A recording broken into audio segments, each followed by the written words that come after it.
नमस्कार साथियों, स्वागत है आपका एक बार फिर आपके अपने चैनल जी के वर्ल्ड हिंदी 07 में। तो इस बार हम लेकर आए हैं आपके लिए एक ज्ञानवर्धक कहानी। ब्राह्मण पुत्र ने राजा को दिया ज्ञान। तो आइए शुरू करते हैं। प्राचीन समय की बात है। एक राज्य में एक ब्राह्मण हुआ करता था।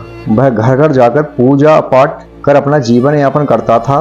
एक बार उस ब्राह्मण को नगर के राजा के महल से पूजा के लिए बुलावा आया। वह ब्राह्मण राजमहल का बुलावा पाकर खुशी खुशी पूजा करने गया। पूजा संपन्न कराकर जब ब्राह्मण घर को आने लगा, तब राजा ने ब्राह्मण से एक प्रश्न किया। ब्राह्मण देव, आप भगवान की पूजा करते हैं, तो यह बताएं कि भगवान कहाँ रहते हैं, उनकी नज़र किस ओर है और भगवान क्या कर सकते हैं। राजा के प्रश्न सुनकर ब्राह्मण अचंभित हो गया और कुछ समय विचार करने के बाद राजा से कहा, हे राजन, इस सवाल के जवाब के लिए मुझे समय दीजिए। राजा ने ब्राह्मण को 1 माह का समय दिया। ब्राह्मण प्रतिदिन इसी सोच में उलझा रहता कि इसका जवाब क्या होगा।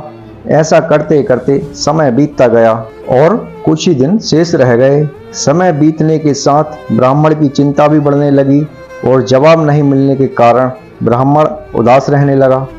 एक दिन ब्राह्मण को चिंतित देख ब्राह्मण के पुत्र ने कहा, पिताजी, आप इतने उदास क्यों रहते हैं। तब ब्राह्मण ने कहा, बेटा, कुछ दिनों पहले मैं पूजा करने राजमहल गया हुआ था। पूजा संपन्न कराकर जब मैं वापस आ रहा था, तब राजा ने मुझसे एक सवाल पूछा था। राजा ने कहा था कि भगवान कहाँ रहते हैं, भगवान क्या कर सकते हैं और भगवान की नज़र किस ओर है। राजा के सवाल का जवाब मुझे उस समय नहीं सूझा, तो मैंने कुछ समय मांगा था, जिसके जवाब के लिए राजा ने मुझे 1 माह का समय दिया था और वह 1 माह बीतने वाला है, लेकिन इसका जवाब मेरे पास नहीं है, इसलिए मैं चिंतित हूँ। ब्राह्मण की बात सुनकर उसका पुत्र बोला, पिताजी, इसका जवाब राजा को मैं दूंगा, आप मुझे साथ ले चलिए। 1 माह पूरा हुआ तब ब्राह्मण अपने पुत्र को लेकर राजमहल पहुंचा और राजा से कहा, हे राजन, आपके सवाल का जवाब मेरा पुत्र देगा। राजा ने ब्राह्मण के पुत्र से वही सवाल पूछा, बताओ, भगवान कहाँ रहते हैं, भगवान की नज़र किस ओर है तथा भगवान क्या कर सकते हैं। उस ब्राह्मण पुत्र ने राजा से कहा, हे राजन, क्या आपके राज में पहले अतिथि का सादर सम्मान नहीं किया जाता। यह सुनकर राजा थोड़ा लज्जित महसूस हुआ।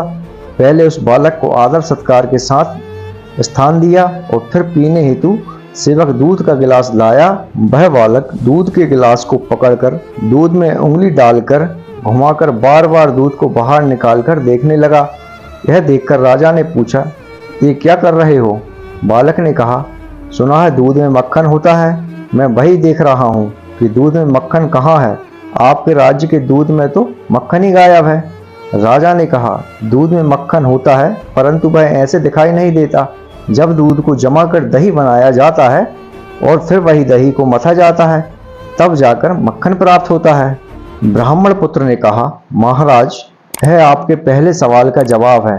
जिस तरह दूध से दही और फिर दही को मथने से मक्खन प्राप्त होता है, उसी प्रकार परमात्मा प्रत्येक जीव के अंदर विद्यमान होते हैं, परंतु उन्हें पाने के लिए सच्ची भक्ति की आवश्यकता होती है।